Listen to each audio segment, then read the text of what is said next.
Hello बच्चों, कैसे हैं आप लोग। क्वेश्चन नंबर 30 तक हमने कर लिए थे। क्वेश्चन नंबर 31 देखते हैं। देखिए, क्वेश्चन नंबर 31 कह रहा है एक इलेक्ट्रिक डायपोल है जिसका dipole moment P H kept in uniform electric field show graphically the variation of the torque acting on the dipole with orientation theta. देखिए, कोई एक डायपोल है, डायपोल क्या होता है, जब दो equal and opposite charges separate होते हैं बाई सम डिस्टेंस फॉर्म में डायपोल। ठीक है, ये डायपोल किस में रखा है बच्चा, एक यूनिफॉर्म इलेक्ट्रिक फील्ड में रखा है। जब यूनिफॉर्म इलेक्ट्रिक फील्ड इधर है तो उस पर इलेक्ट्रिक फील्ड पॉजिटिव चार्ज पर फोर्स लगाएगा, वो इलेक्ट्रिक फील्ड की डायरेक्शन के अलोंग लगाएगा, और नेगेटिव चार्ज पर जो फोर्स लगता है वो इलेक्ट्रिक फील्ड के अपोजिट लगता है। जब दो इक्वल और अपोजिट फोर्स होते हैं और वो दोनों फोर्सेज जो होते हैं एक दूसरे से कुछ परपेंडिकुलर डिस्टेंस पर सेपरेट होते हैं तो वो क्या फॉर्म करता है, एक टॉर्क फॉर्म करता है। ठीक है, क्या फॉर्म करेगा, टॉर्क। देखो, ये दो इक्वल और अपोजिट चार्जेस होते हैं तो ये क्या है, कपल। और कपल के लगने से, क्योंकि यहाँ पर देखो नेट फोर्स कितना हो जाएगा, जीरो, क्योंकि ये भी फोर्स और ये फोर्स दोनों इक्वल हैं। ठीक है, नेट फोर्स तो जीरो होगा, लेकिन क्या करेगा, ये एक रोटेशनल मोशन प्रोवाइड करेगा। जो कपल होता है रोटेशनल मोशन प्रोवाइड करेगा। ठीक है, क्योंकि इनके बीच की ये परपेंडिकुलर डिस्टेंस है, ये परपेंडिकुलर डिस्टेंस आप निकाल सकते हो। ठीक है, ये एंगल कितना मान लिया, ये जो है जनरल एंगल थीटा पर है हमारा डायपोल। ठीक है, ठीक। तो इस वाले ट्रायंगल से अगर हम साइन थीटा डी की वैल्यू निकालें तो साइन थीटा इक्वल टू होता है परपेंडिकुलर अपॉन हाइपोटेन्यूज। हाइपोटेन्यूज कितनी है, 2l, तो डी बराबर कितना आ जाएगा, 2l साइन थीटा। ये आ गई डी। और टॉर्क क्या होता है, टॉर्क बराबर होता है, टॉर्क का फॉर्मूला बोला हुआ आइदर फोर्स, कोई भी फोर्स ले लो, और इनटू परपेंडिकुलर डिस्टेंस, ठीक, बिटवीन टू फोर्स। तो मुझे बताओ एफ इंटू परपेंडिकुलर डिस्टेंस कितनी है, डी, तो एफ की वैल्यू कितनी होगी बच्चा, यहाँ पे एफ की वैल्यू होगी क्यू ई। कितनी होगी एफ की वैल्यू, क्यू ई होगी। ठीक है, क्योंकि इलेक्ट्रिक फील्ड इक्वल टू होता है फोर्स पर यूनिट चार्ज, तो फोर्स बराबर होगा क्यू इंटू ई। तो फोर्स जो है यहाँ पर जो लगा है, फोर्स क्या है, क्यू इंटू ई है। और जो डी है वो कितना है, 2l साइन थीटा। कितना है ये, 2l साइन थीटा है। तो बच्चों देखो, टॉर्क बराबर कितना आ जाएगा, टॉर्क बराबर आ जाएगा क्यू इंटू 2l को एक जगह लिख सकते हैं हम, ये हो जाएगा ई साइन थीटा। तो बच्चों क्यू इंटू 2l को क्या लिख सकता हूँ, पी ई साइन थीटा। ये आपके पास क्या आ गया बच्चा, टॉर्क आ गया। क्या आ गया, ये टॉर्क की वैल्यू आ गई। ठीक है, इसमें जो थीटा है वो किसके बीच का एंगल है, थीटा इज एंगल, किसके बीच का एंगल है, बिटवीन। देखो यहाँ पर जो डायपोल मोमेंट की डायरेक्शन होगी वो देख रहे हो, उधर होगी वेक्टर पी, और वेक्टर ई की डायरेक्शन इधर। देखो थीटा किसके एंगल है, देखो डायपोल मोमेंट की डायरेक्शन तो इधर थी और यूनिफॉर्म इलेक्ट्रिक फील्ड इधर था, यही तो था, इसके बीच का एंगल है थीटा। तो अगर मैं इसको वेक्टर फॉर्म में लिखूँ तो ये लिख सकता हूँ, जो है वेक्टर टाउ इक्वल टू लिख सकता हूँ vector P cross vector E. ठीक है, आप कहोगे sir vector P cross vector E क्यों लिखा। देखो पहली बात तो दो है, यहाँ पर साइन थीटा लिखा हुआ है। ठीक है, तो vector P cross vector E इसलिए लिखा है क्योंकि देखो ध्यान से, क्योंकि जब आप उंगली को कर्ल करोगे वेक्टर पी से वेक्टर ई की ओर, क्योंकि आप देख रहे हो ये कपल इस तरीके से लग रहा है, तो इस तरीके से रोटेशनल मोशन होगा किसी पॉइंट के अबाउट। ठीक है, डायपोल का, डायपोल ऐसे घूमेगा। डायपोल कैसे घूमेगा, देखो डायपोल ऐसे था। ठीक है, डायपोल ऐसे था, माइनस क्यू चार्ज था, इस पर पॉजिटिव चार्ज था, इस पर फोर्स इधर लग रहा था, इस पर फोर्स इधर लग रहा था, तो डायपोल ऐसे घूमना चालू कर देगा, ऐसे घूमना चालू कर देगा, ऐसे घूमना चालू कर देगा। बात समझो, ऐसे घूमना चालू कर देगा मतलब रोटेट करने लगेगा। पहले डायपोल यहाँ गया, फिर डायपोल देखो यहाँ गया, ऐसे घूमता जाएगा, फिर डायपोल यहाँ आ जाएगा, ऐसे घूम जाएगा, फिर डायपोल यहाँ आ जाएगा। तो ये ऐसे घूमता रहेगा डायपोल। ठीक है, डायपोल ऐसे पूरे 360 डिग्री पे क्या करेगा, रोटेट करेगा। ठीक है, तो अब क्या कह रहा है, ये ग्राफिकली रिप्रेजेंट भी करना है, इसको रिप्रेजेंटेशन ग्राफिकली भी करना है। किस तरीके से ग्राफिकली रिप्रेजेंट करेंगे, तो पहले आप मुझे बताइए, ये जो है, ये जो उसका ओरिएंटेशन है, क्वेश्चन में कह भी रहा है टॉर्क को थीटा के साथ वेरी कैसे करेगा वो बताना है। तो ये बताओ, टॉर्क का फॉर्मूला जो था वो था क्या, पी साइन थीटा। अब आप देखेंगे अगर थीटा की वैल्यू जब जीरो रख देंगे इस वाले फॉर्मूले में तो टॉर्क की वैल्यू कितनी आएगी, साइन जीरो जीरो। अब जब मैं थीटा की वैल्यू π/2 रख दूंगा तो टॉर्क क्या आएगा, साइन 90 की वैल्यू 1 होती है तो मैक्सिमम टॉर्क मिल जाएगा, कितना मिल जाएगा, P इंटू ई, क्योंकि साइन 90 कितना होता है, π/2 कितना होता है, साइन 90 की वैल्यू होती है 1, ध्यान रखना। अब जैसे ही मैं थीटा की वैल्यू कितनी रखूँगा बच्चा, इसमें पाई रखूँगा तो टॉर्क कितना हो जाएगा, साइन 180 की वैल्यू कितनी होती है, फिर से जीरो हो जाएगी, तो टॉर्क जीरो हो जाएगा। अब जैसे ही मैं थीटा की वैल्यू 3π/2 रख दूंगा, ठीक है, तो टॉर्क की वैल्यू कितनी आएगी, मिनिमम टॉर्क आ जाएगा। फिर से टॉर्क क्या आएगा, मिनिमम आएगा, ठीक है। कितना आएगा, नेगेटिव डायरेक्शन में कह सकते हो मैक्सिमम आएगा, है ना। वो भी कितना होगा, माइनस के पी इंटू ई। क्यों, साइन 3π/2 की वैल्यू जो होती है वो -1 होती है, याद रखना, ठीक है। क्योंकि अगर आप देखो साइन की जो यहाँ पर वैल्यू जो होती है 0 और पाई पे साइन की वैल्यू 0 होती है, π/2 पे और 3/2 पे तुम देखो π/2 पे साइन की वैल्यू +1 होगी, 3π/2 पे साइन की वैल्यू -1 होगी, इस पर वैल्यू 0 होगी और इस पर भी वैल्यू पाई पे भी 0 होगी, ठीक है। जहाँ साइन की वैल्यू है ये बच्चा, है ना। तो ये आ गया, और जैसे ही थीटा की वैल्यू 2π रख दूंगा तो वहाँ पे भी टॉर्क की वैल्यू क्या आएगी, 0। तो कुछ ये वैल्यूज़ के बिहाफ पर आपको जो है ग्राफिकली प्लॉट करना था। क्या करना बच्चा, ग्राफिकली प्लॉट करना है। तो यहाँ पर हमने वाई एक्सिस पे टॉर्क ले लिया, एक्स एक्सिस पे थीटा ले लिया। तो जब दिखाया थीटा की वैल्यू 0 पर टॉर्क की वैल्यू कितने हैं, 0। थीटा जब π/2 था, थीटा कितना था, π/2। तो π/2 पे जो है आप देखेंगे जो उसकी वैल्यू थी टॉर्क की मैक्सिमम थी। फिर अगले आप पाई पे जैसे ही आएंगे तो देखिए यहाँ पे टॉर्क की वैल्यू 0 हो गई। फिर आप जैसे ही 3π/2 पे आएंगे, 3π/2 पे, तो टॉर्क की वैल्यू नेगेटिव में मिलेगी मैक्सिमम, माइनस के पी इंटू ई। यहाँ मिलेगी माइनस के पी इंटू ई। यहाँ मिलेगी आपको टॉर्क की मैक्सिमम वैल्यू प्लस के पी इंटू ई, है ना। उसके बाद जो है आप अगले 2π पे आएंगे तो टॉर्क की वैल्यू कितनी मिल जाएगी भैया, 0 मिल जाएगी। तो कुछ ग्राफ इस तरीके से प्लॉट करेंगे हम। देखिए ये ऐसे चलेगा ग्राफ, फिर ऐसे, फिर ऐसे और फिर ऐसे। तो ये ग्राफिकली प्लॉट किया जाता है। तो अगर हम ये कहें कि किस किस वैल्यू पे टॉर्क की, यहाँ पर कह रहा है ना, in the orientation in which torque is 0, किस किस ओरिएंटेशन में थीटा की वैल्यू टॉर्क की वैल्यू 0 थी। तो देखो भैया टॉर्क इज 0 होगा किस किस ओरिएंटेशन के लिए, फॉर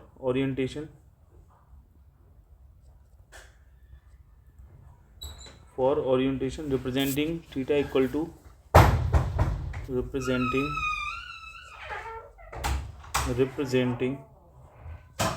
थीटा इक्वल टू, देखो 0 पे मिलेगा, पाई पे मिल रहा है, देख रहे हो टॉर्क 0 इस पे भी मिल रहा है, पाई पे भी मिल रहा है और 2π पे भी मिल रहा है। तो थीटा की वैल्यू कितनी हो जाएगी, n π, लिख सकते हैं n π। यहाँ n की वैल्यू कितनी होगी, 0 1 2 3 एंड सो ऑन, ठीक है। अब टॉर्क मैक्सिमम कहाँ पे मिलेगा आपको, ध्यान रखो कितने पे मिलेगा, टॉर्क एज कह रहा है ना, टॉर्क 0 मिला किस किस ओरिएंटेशन के लिए वो बताना है। टॉर्क मैक्सिमम कहाँ होगा, टॉर्क एज मैक्सिमम होगा फॉर ओरिएंटेशन रिप्रेजेंटिंग थीटा की वैल्यू कितनी होगी, π/2, 3π/2, है ना। इन सब पे क्या मिलेगा आपको, टॉर्क मैक्सिमम मिलेगा। तो ये बताओ, तो जो टॉर्क का रिप्रेजेंटेशन होगा, जो टॉर्क आपको मिलेगा, ठीक है, जो सॉरी इन थीटा एंगल पे मिलेगा, तो टॉर्क कितना मिलेगा आपको, मैक्सिमम मिलेगा। कितना मिलेगा, पाई। तो आप जनरली थीटा की वैल्यू लिख सकते हो 2n+1 इंटू π/2। ये तो लिखोगे, जहाँ n की वैल्यू कितने दिखा सकते हो, 0 दिखा सकते हो। 0 पे देखो रखोगे तो π/2 आ जाएगा। फिर 1 2 3, तो ये ओरिएंटेशन होगा मैक्सिमम टॉर्क के लिए। क्या होगा ओरिएंटेशन, मैक्सिमम टॉर्क के लिए। यही इसमें क्वेश्चन में पूछा है। बढ़िया क्वेश्चन है बेटा, बेहतरीन, ठीक है। अब कह रहा है drive the expression for the torque acting on the dipole in uniform, identify the orientation of the dipole electric attain stable equilibrium. देखो यही क्वेश्चन है, ठीक है, सेम टू सेम यही क्वेश्चन है, यही करना है आपको। उसमें ग्राफिकल रिप्रेजेंटेशन छोड़ देना, बस अटेन करना है स्टेबल इक्विलिब्रियम। देखो डाइपोल जब है ना, देखो हो क्या रहा है यहाँ पर भी मैं आपको बता देता हूँ। पहले क्या था, जो डाइपोल था वो इस ओरिएंटेशन में था, समझ लो। मैं यहाँ बना देता हूँ नीचे, देखो जिससे कि आप लोगों को समझ में आया है ये कर क्या रहे हैं। जैसे यहाँ पर जो डाइपोल था ये -q चार्ज था, ये पॉजिटिव चार्ज था, सही है। अब आपको पता है जब इस पर फोर्स इधर लग रहा था, इस पर फोर्स इधर लग रहा था, जिसकी वजह से ये घूम रहा था। अब घूम गए, देखो कभी ऐसे आ जाएगा, फिर देखो ऐसे आ जाएगा, फिर देखो ऐसे आ जाएगा, फिर देखो ऐसे आ जाएगा। तो देखो पहले ये ऐसे गया, फिर घूमा ऐसे आ गया, फिर घूमा ऐसे आ गया, फिर ये ऐसे घूमा। तो मतलब आप क्या देख रहे हो, ये रोटेट करते आ रहा है, ऐसे घूमता आ रहा है। कैसे पे घूमता आ रहा है, ऐसे घूमता आ रहा है, ऐसे घूमता आ रहा है, फाइनली ऐसे घूमता आ रहा है, घूम रहा है ना बेटा। तो डाइपोल क्या करेगा, रोटेट करने लगेगा। क्यों, क्योंकि जब इस पर जो है दो इक्वल अपोजिट फोर्स लगते हैं किसी डाइपोल पे, तो टॉर्क फॉर्म होता है। उस टॉर्क की वजह से ये डायपोल क्या करता है, रोटेट करेगा, 0 पे आएगा, π/2 पे आएगा, 3π/2, उसकी वजह से उसकी टॉर्क की जो वैल्यू होगी चेंज होगी। तो स्टेबल इक्विलिब्रियम और अनस्टेबल इक्विलिब्रियम की जो कंडीशन होती है वो भी ध्यान से सुन लो। Stable equilibrium, stable equilibrium. अब आप मुझे बताओ स्टेबल इक्विलिब्रियम जो है, आपको पता होगा जो स्टेबल इक्विलिब्रियम होता है वो कब होता है, बताओ। स्टेबल इक्विलिब्रियम में ये होता है कि जो डायपोल है, पहले इस ओरिएंटेशन में था, generally at an angle theta पर था, माइनस क्यू चार्ज था, प्लस क्यू चार्ज था, ठीक, और यूनिफॉर्म इलेक्ट्रिक फील्ड इधर था आपका, जिसकी वजह से इस पर फोर्स लग रहा था, ठीक है, अपोजिट डायरेक्शन में फोर्स लग रहा था इधर। अब मान लो डायपोल घूम करके रोटेट करके इधर आ गया, इलेक्ट्रिक फील्ड की डायरेक्शन के अलोंग आ गया बिल्कुल, ठीक है, ये डायरेक्शन में कि इलेक्ट्रिक, देखो अब डायपोल मूवमेंट की डायरेक्शन और इलेक्ट्रिक फील्ड की डायरेक्शन दोनों की सेम होगी, तो थीटा की वैल्यू कितनी होगी, 0 होगी, नहीं होगी। जब थीटा की वैल्यू 0 हो जाएगी तो यहाँ पे याद रखो जो है टॉर्क की वैल्यू कितनी हो जाएगी, P इंटू ई साइन 0, तो टॉर्क की वैल्यू कितनी आ जाएगी, 0 आ जाएगी, क्या आ जाएगी, टॉर्क की वैल्यू 0 आ जाएगी आपको। तो डायपोल जो है स्टेबल इक्विलिब्रियम में होगा जब उनके वेक्टर P और वेक्टर E के बीच का एंगल कितना होगा, 0 होगा, तब होगा स्टेबल इक्विलिब्रियम में। और अनस्टेबल इक्विलिब्रियम में जब होगा जब थीटा की वैल्यू 180 डिग्री होगी। अनस्टेबल इक्विलिब्रियम में भी बता देता हूँ मैं तुम्हारे को, यहाँ पे तो स्टेबल इक्विलिब्रियम की बात करिए। अनस्टेबल इक्विलिब्रियम में जब होता है डायपोल, जैसे इलेक्ट्रिक फील्ड तुम्हारा इधर लग रहा है और डायपोल मूवमेंट की जो डायरेक्शन है वो अपोजिट हो जाए, मतलब डायपोल कुछ इस प्रकार से रोटेट हो जाए, माइनस क्यू चार्ज है, ये प्लस क्यू चार्ज है, मतलब इधर चला जाए डायपोल घूम के, ठीक है। तो इसमें देखो डायपोल मूवमेंट की डायरेक्शन अपोजिट है, तो इलेक्ट्रिक फील्ड और इनके बीच का एंगल कितना होगा, अब थीटा की वैल्यू 180 डिग्री होगी। जब थीटा की वैल्यू 180 डालोगे तो अभी टॉर्क की वैल्यू कितनी आएगी, अब आप देख रहे हो कि यहाँ पर टॉर्क की वैल्यू कितनी आएगी, 0 ही आएगी। देखो टॉर्क की वैल्यू कितनी होगी, P इंटू ई साइन 180, साइन 0 की वैल्यू और साइन 180 की वैल्यू, दोनों की वैल्यू क्या होती है, 0 होती है, सही है नहीं सही है। तो डायपोल स्टेबल इक्विलिब्रियम में कब होता है और अनस्टेबल इक्विलिब्रियम में कब होता है, वो एंगल बताता है। अगर दोनों के बीच का एंगल थीटा 0 है तो स्टेबल इक्विलिब्रियम होगा, और दोनों के बीच का एंगल 180 डिग्री है तो अनस्टेबल इक्विलिब्रियम होगा। हाँ, अगर आपसे पूछा जाए सर मिनिमम टॉर्क बताओ कितना होगा, इसमें ये भी है कि बताओ सर मिनिमम टॉर्क कितना होगा, तो बेटा मिनिमम टॉर्क जो होगा वो हमेशा जो मिलता है आपको थीटा की वैल्यू 0 पे और पाई पे मिलता है। वो मिनिमम टॉर्क कितना होगा बच्चों, 0 ही तो होगा, बस क्योंकि 0 और पाई एंगल पर ही तो टॉर्क की वैल्यू 0 मिलती है। और बताओ मैक्सिमम टॉर्क कब मिलेगा, मैक्सिमम टॉर्क जब मिलेगा सर जब थीटा की वैल्यू कितनी होगी, π/2 होगी, क्योंकि π/2 पे ही तो मैक्सिमम टॉर्क मिला था, कितना मिला था, P इंटू ई मिला था। P साइन थीटा होता है, साइन 90 की वैल्यू 1 होती है, तो मैक्सिमम टॉर्क कितना मिला था, P मिला था। तो ये हो गया क्वेश्चन नंबर आपके पास 31, 32, ठीक है। चलिए नेक्स्ट देखते हैं, हम बात करते हैं क्वेश्चन नंबर 32 पे, 33 पे। क्वेश्चन नंबर 33 क्या बोल रहा है, दो चार्जेस हैं सेपरेटेड है बाई डिस्टेंस 1 मीटर, एक्सपीरियंस से फोर्स इतना, ठीक है। देखो जब कभी कोई मीडियम होता है तो मीडियम में जो फोर्स का फॉर्मूला होता है वो होता है 1/4πε0 इंटू के Q1 Q2 अपॉन r²। और जो एयर में लगने वाला ये मीडियम में होता है, इन मीडियम जहाँ के क्या होता है, डायलैक्ट्रिक कांस्टेंट होता है, ध्यान रखना।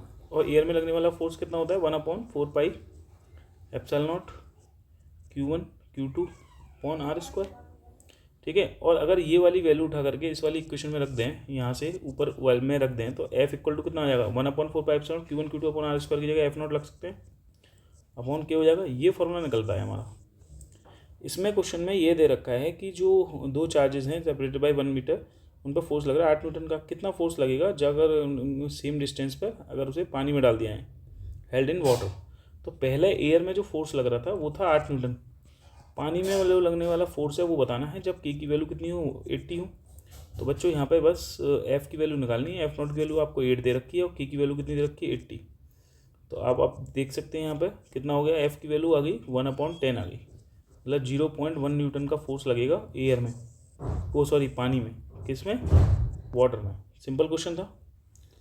क्वेश्चन नंबर 34 देख लेते हैं।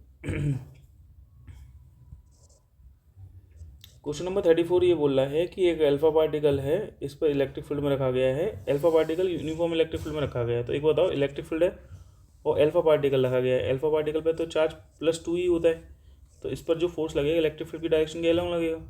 फोर्स बराबर क्या होता है, Q इंटू ई, यहाँ Q कितना चार्ज है, 2E इंटू ई। अब बताओ 2 इंटू ई की वैल्यू कितनी होगी, 1.6 इंटू 10⁻90, और यूनिफॉर्म इलेक्ट्रिक फील्ड कितना है यहाँ पे, 15 इंटू 10⁻4, सही है, इसे सॉल्व कर लेना, यहाँ से ये कैंसिल आउट हो जाएंगे, तो ये आ जाएगा आपके पास जो है, सॉल्व करोगे, ठीक है, सॉल्व कर लेना इसको। सॉल्व करने के बाद जो फाइनल इसका सबमिशन होगा, फाइनल जो आंसर आएगा इसका, ठीक है, वो आएगा लगभग आपके पास जो है टॉर्क की वैल्यू आप कर लीजिए 48 इंटू 15 इंटू 10 की पावर माइनस 20 इंटू 10 की पावर 4, तो ये हो जाएगा 48 इंटू 15 इंटू 10 की पावर माइनस 16, ठीक है। तो जो है अगर हम देखें तो इसका आंसर आएगा लगभग 4.80, ठीक है, इंटू 10 की पावर माइनस 14 न्यूटन। देख लेना बेटा, ठीक है, चेक कर लेना, ठीक है, ये करीबन इसका आंसर आएगा, ठीक है।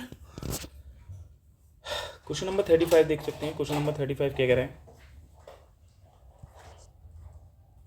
क्वेश्चन नंबर 35 ये कह रहा है draw the pattern of electric field line जब किसी चार्ज को माइनस क्यू चार्ज रखा हुआ है, ठीक है। क्वेश्चन नंबर 35 में ये है draw the pattern of electric field lines बनाना है when a point minus Q charge is kept near uncharged conducting plate. देखो होता क्या है कि ये अनचार्ज कंडक्टिंग प्लेट से, ठीक है, और इसके सामने कोई नेगेटिव चार्ज रख दिया माइनस क्यू, तो क्या हुआ, इंडक्शन हुआ, इलेक्ट्रोस्टैटिक आपने इंडक्शन पढ़ा है, तो यहाँ पर जो है पॉजिटिव चार्ज इकट्ठा हो जाएगा नेगेटिव चार्ज के पास, और नेगेटिव रिपेल करके इधर नेगेटिव चार्ज इकट्ठा हो जाएगा। तो यहाँ पर पॉजिटिव चार्ज से जो इलेक्ट्रिक फील्ड लाइन निकलती हैं, ठीक है, वो नेगेटिव चार्ज से की ओर निकलती हैं। आप इस तरीके से देख सकते हैं, यहाँ से ऐसे निकलेंगी और नेगेटिव चार्ज पे जाके ख़त्म हो जाती हैं, ठीक है, नेगेटिव चार्ज की ओर आती हैं इलेक्ट्रिक फील्ड लाइंस, ये तो पता ही होगा तुम्हें सब, ठीक है, इधर नेगेटिव चार्ज की ओर आती हैं इलेक्ट्रिक फील्ड लाइंस, ये ध्यान। तो ये इलेक्ट्रिक फील्ड लाइंस का पैटर्न बन जाएगा किसमें, क्वेश्चन नंबर 35 में, ठीक है। ऐसे ही क्वेश्चन नंबर 36 में पूछ रहा है कि बताइए इलेक्ट्रिक फील्ड लाइन का पैटर्न कैसा होगा। दो अगर पॉजिटिव चार्ज रखे हुए हैं, तो जब अगर यहाँ पे भी पॉजिटिव चार्ज है और देखो भैया पॉजिटिव चार्ज यहाँ भी है, तो इससे भी इलेक्ट्रिक फील्ड लाइन क्या होंगी, इससे भी निकलेंगी, लेकिन रिपेल हो जाएंगी, क्या हो जाएंगी, रिपेल हो जाएंगी, कुछ इस प्रकार से बाहर निकलेंगी इलेक्ट्रिक फील्ड लाइंस, ध्यान रखना, ठीक है। रिपल्शन इस तरीके से होगा, लेकिन इस तरीके से होगा, रिपल्शन हो जाएगा, ठीक है, अगर पॉजिटिव चार्ज और पॉजिटिव चार्ज होगा, ठीक। तो ये भी हो गया हमारा। अब नेक्स्ट इलेक्ट्रिक फील्ड लाइन पर है, इलेक्ट्रिक डायपोल की वजह से इलेक्ट्रिक फील्ड लाइन का पैटर्न बनाना है, तो ये भी सिंपल है। इलेक्ट्रिक डायपोल क्या होता है, माइनस क्यू चार्ज, और इधर होता है एक पॉजिटिव चार्ज, तो इलेक्ट्रिक फील्ड लाइन पॉजिटिव से नेगेटिव की ओर जाती है, बोलो ऐसी तो जाएंगी, नेगेटिव चार्ज की ओर जाके ख़त्म हो जाएंगी। यहाँ पर देखिए, देखो पॉजिटिव चार्ज से बाहर निकलेंगी इलेक्ट्रिक फील्ड लाइंस और नेगेटिव चार्ज की ओर आती हैं, तो इस प्रकार से इलेक्ट्रिक फील्ड लाइन का पैटर्न बन जाएगा किसके लिए, इलेक्ट्रिक डायपोल के लिए। कह रहा है Y don't electric field line not form close loop. तो आप मुझे बताएंगे क्लोज लूप क्यों नहीं फॉर्म करती हैं, क्योंकि जो है याद रखना, कोई भी इलेक्ट्रिक फील्ड लाइन जो होती है, no electric field line exist inside the charged body. समझ में आया, कोई भी electric field line charge body के इनसाइड एग्जिस्ट नहीं करती है, no electric field line exist inside the charge body, ध्यान रखना। कह रहा है ना why don't electric field lines not form a close loop. देखो अगर कोई हमारे पास कोई जो है ये कोई बॉडी है, ये बताओ, ठीक है, इस बॉडी को हमने चार्ज दिया, तो इससे पॉजिटिव चार्ज बाहर निकलेगा, पॉजिटिव चार्ज, और इस आधे हिस्से पे नेगेटिव चार्ज दे रखा है, तो नेगेटिव चार्ज आएगा आधे हिस्से पे, लेकिन अंदर कोई मैग्नेटिक फील्ड लाइन नहीं जाएगी। अगर मैं कहूँ ये पॉजिटिव गई और पॉजिटिव से नेगेटिव गई, फिर नेगेटिव से पॉजिटिव में नहीं जा पाएगी, क्योंकि अंदर इलेक्ट्रिक फील्ड क्या होता है, जीरो होता है, याद रखना, ठीक है ना। इसलिए क्लोज लूप फॉर्म कर ही नहीं सकती, ठीक है, क्योंकि ये जो कंडक्टर है, मेटल कंडक्टर, ये क्या कर देगा, इनका कनेक्शन डिस्कनेक्ट कर देगा। तो इनसाइड इलेक्ट्रिक फील्ड की वैल्यू क्या होती है, जीरो होती है, ध्यान रखना है। क्वेश्चन नंबर 39 वाला वही था, इक्वेटोरियल पॉइंट पर इलेक्ट्रिक फील्ड की इंटेंसिटी कैलकुलेट करना था, जो मैंने आपको पहले बता दिया, ठीक है। तो 2 नंबर के क्वेश्चन आपके हो चुके हैं। नेक्स्ट क्वेश्चन आप देखेंगे आगे 3 नंबर के। Thank you.